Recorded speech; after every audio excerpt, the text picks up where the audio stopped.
Percaya tak, video yang anda tengah tengok sekarang ni adalah 100% video AI. You're not leaving this city alive. Then try and stop me, little sorcerer. Luigi! Enjoy the view. Domain expansion. Crimson Moon.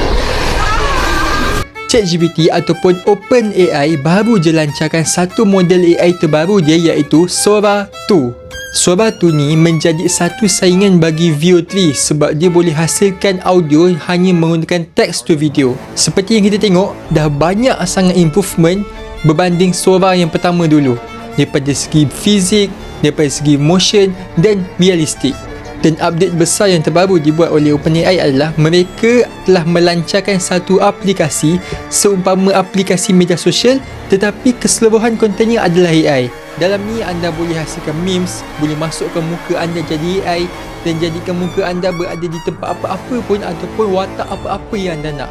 Buat masa ni, segala features ni tak officially release untuk Malaysia, tapi ada yang dah pernah cuba melalui invitation code. So kalau siapa yang ada info mengenai invitation code ataupun anda memang dah dapat akses kepada Sora 2 ni, boleh sharekan dekat komen.